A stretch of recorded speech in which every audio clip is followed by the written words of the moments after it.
Assalamu alaikum wa rahmatullahi wa barakatuh, and welcome back to Al-Nikah Diaries. This month's diary entry is titled The Prison Romance, so let's get into it, inshallah ta'ala aziz. Now, before we get into the detail, let me ask you a few questions.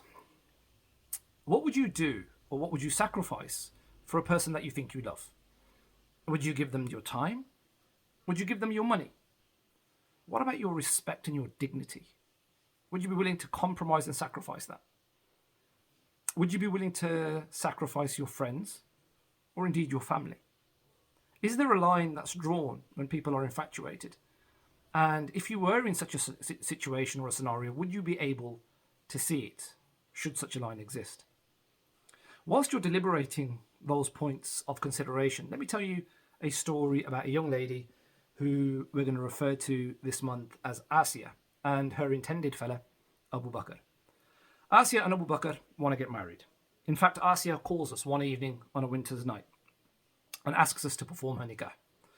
We go through the process and we ask her the questions. How old are you both? Any considerations that we need to be aware of?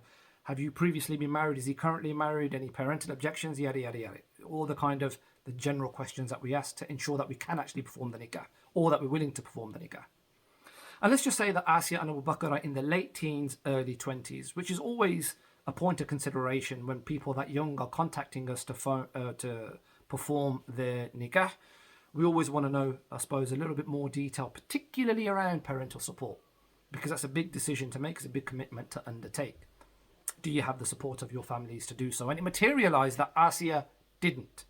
Asya said that she wants to get married without her parents' support, without their consent, and to an extent without their knowledge, because she's decided that she wants to settle down with Abu Bakr. Her parents can't see the rationale and the logic of her decisions, and indeed can't see what Abu Bakr means to her. But regardless of that, she's tried to navigate that terrain unsuccessfully, albeit. So she wants to marry Abu Bakr and move forward without their knowledge and consent. Okay, Asya, if that's what you want to do, tell me what the parental objection is. And Asya responds that, well, it's not Islamic, right? There's no reasonable justification for the parents' objection because they're holding him to account for something that he did, in his previous life, right? So just listen to these language and terminology. In his previous life, something that he's repented for, made tawbah for, he's returned to Allah, he's a good Muslim, he's practicing, he's found his faith, and I want to spend the rest of my life with him. In fact, I want to settle down and have children with him, so I want to marry him. And my parents should actually support me, rather than holding him to an account that is unreasonable. Allah's forgiven him, why can't they? And if they can't, that's fine, that's their issue. I still want to marry him. And the reason why I want to get married to Abu Bakr is because we've been in a relationship for a while now and we don't want to do anything haram. So we're trying to protect ourselves from that, but our parents, or particularly my parents, are being a barrier to that. So everything that Asya is saying at this moment in time is rooted within a kind of religious flavor. And she's talking about, legitimacy of an argument. She's talking about protecting herself from haram. She's talking about tawbah. And, the arguments seem rational and righteous. So then, probing a little further, I ask Asya, what was your relationship like with your mum and dad before your relationship with Abu Bakr started? And she goes, generally, it was good. It was happy. We were, we had a good relationship. And I go, do you think your parents ever wanted ill for you or bad of you? And she said, no, I don't believe that. I go, do you think that's still the case? And she goes, deep down inside, no, I don't think that's the case. We just don't see eye to eye on this. We don't agree. So, you know what? Actually, we don't even talk anymore. We just exist in each other's spaces.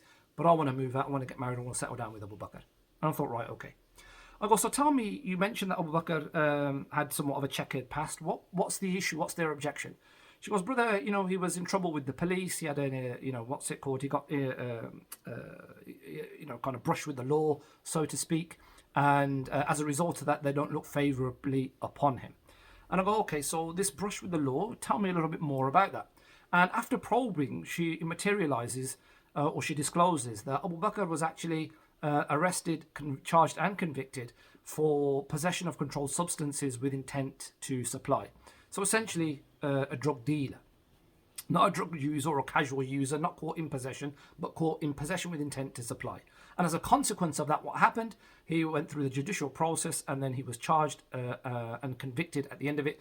And he is currently in prison. So this isn't something that happened 10, 15, 20 years ago, right? This is something that's current, that's ongoing now, that's affecting his life now, and has the potential to affect, although it is affecting, has the potential to affect Asia's life.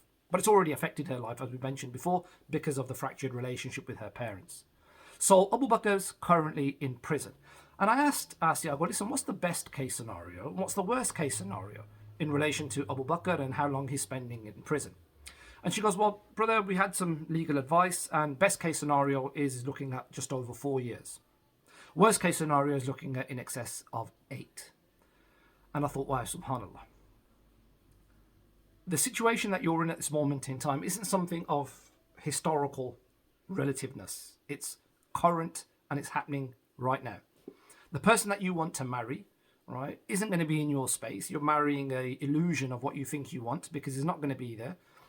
And he potentially won't be there for the next 8 years of your life.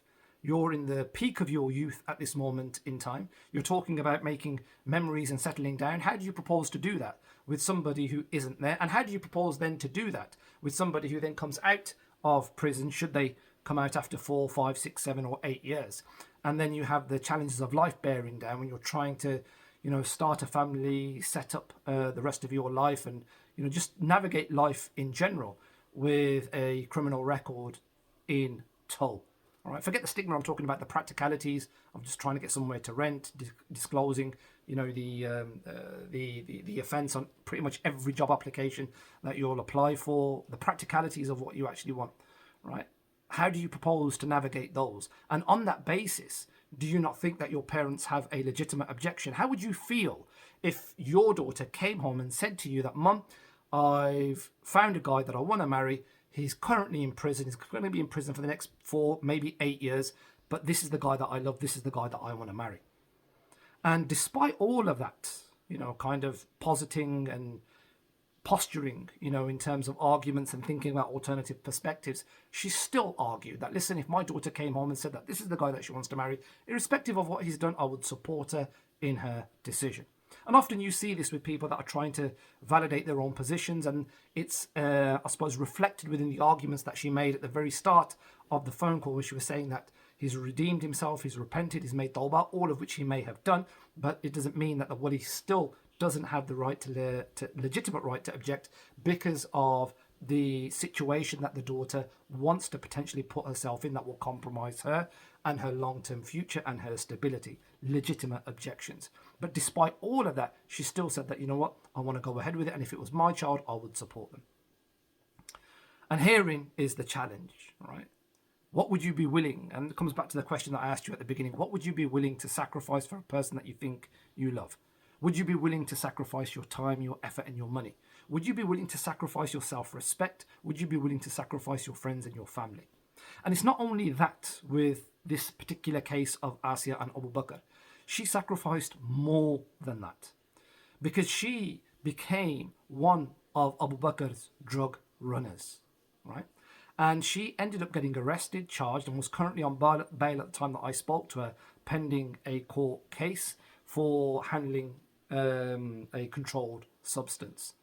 And I think the worst case scenario, she was looking at potentially 18 to 24 months in some kind of secure facility.